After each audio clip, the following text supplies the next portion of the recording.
Oh my goodness. That guy is kind of staring at me. What's up with him? Hi guys, my name is Jessamuffin and welcome back to Across the Grooves. Okay, so we decided to leave to Paris and now we're just gonna keep trying to find the Ulysse. I don't know what we're gonna do, to be honest with you. Game's kind of strange, but I like it. A ray of light seeping between the curtains wakes me. It was 11 p.m. when I'd reached Montparnasse last night, and I'd check into the first little hotel I'd stumble on when I left the station. I checked the time, 11 o'clock. I haven't slept this late for years. Of course, after recent events, sleep hasn't actually come easy. My window looks out over Boulevard Raspail and gives me a superb view of Paris in a downpour. Perfect weather for my trip to the flea markets of Saint-Ouen in search of Ulysse. As I dress, I realize that the clothes I had tossed into my suitcase the night before are completely unsuited for the rigors of the Parisian climate. A problem I'll have to remedy fast if I don't want to struggle against the cold and wet as I trek around the city. I consider taking the record with me, but decide that it's probably more secure in the safe in my room. Okay, it's in a safe. As the rain lets up a little, I walk to a local brasserie that I used to go to occasionally as a student. Usually when I come to Paris, it's just a quick return trip to the head office of the bank I work for in La Défense. It's pleasant to be able to enjoy the capital without the constant stress, even if I'm not exactly on vacation. Maybe it's a matter of context. I don't know, but I think to myself that this could be a great opportunity to hook up with some old college friends. I sit on the terrace under the awning, light a cigarette, and order a croque monsieur and a coffee. Oh, that sounds so good right now! I mentally catalog my old friends and realize that those I haven't lost track of, like me, moved out of the provinces. Of course, there's my old pal, Frank Duval.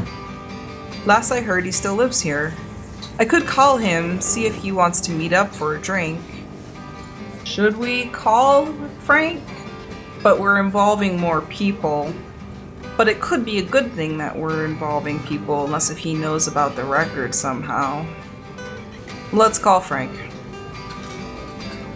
I tell myself that a bit of moral support wouldn't hurt. Frank and I, we've known each other so long.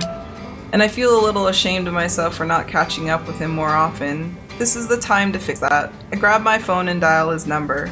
He tells me he'd love to see me, and we agree on meeting a place for a drink later in the evening. I look forward to it happily. I finish my croque monsieur, pay the bill, and set off towards the nearest subway entrance.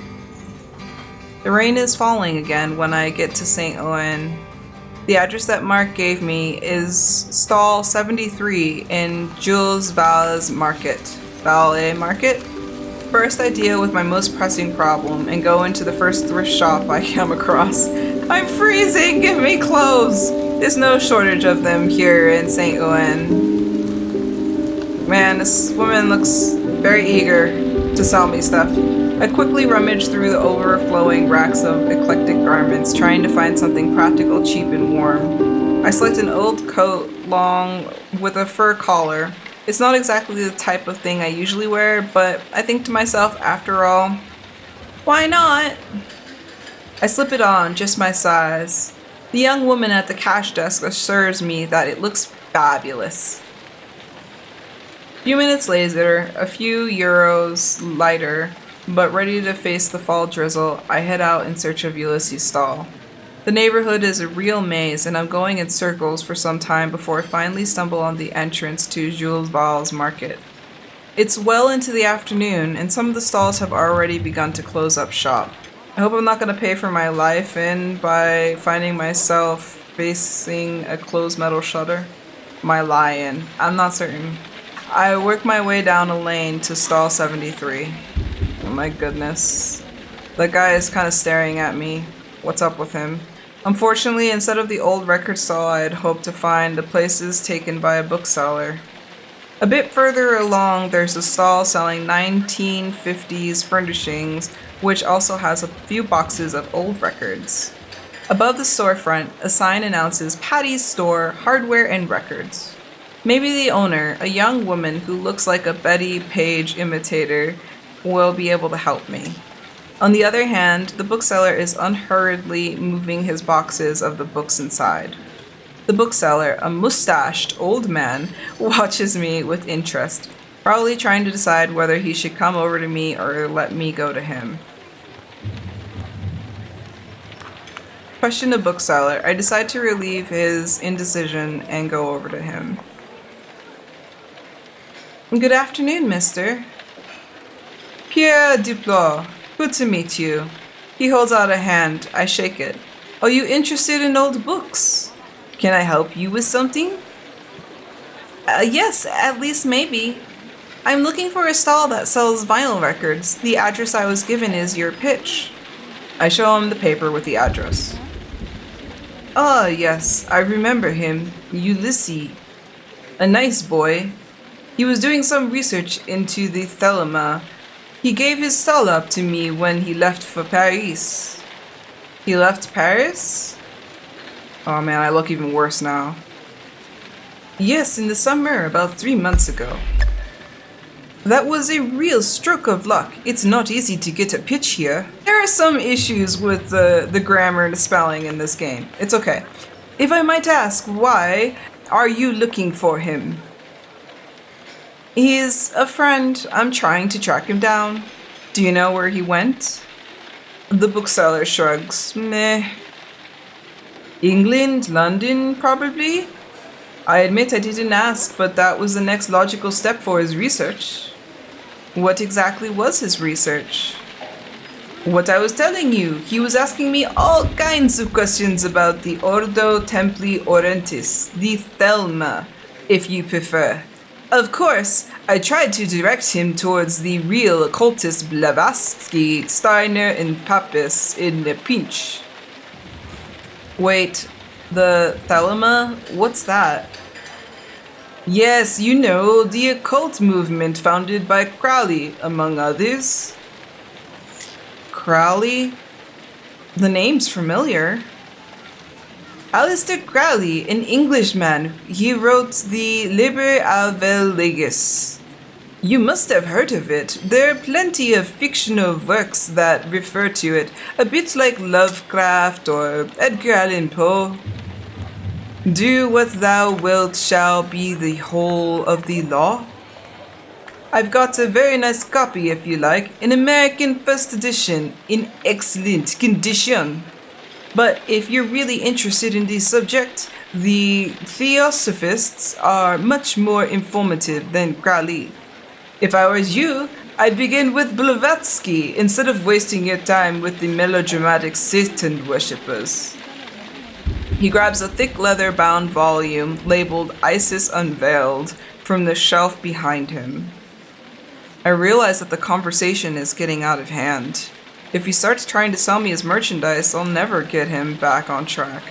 I have to refocus this discussion fast.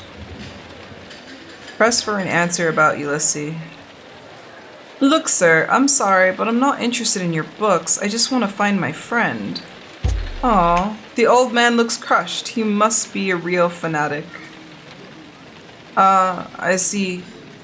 Well, young lady, all I know for sure is that he let me have his pitch. As I told you, when I asked him why he wanted to give up such a great pitch, he said something about England.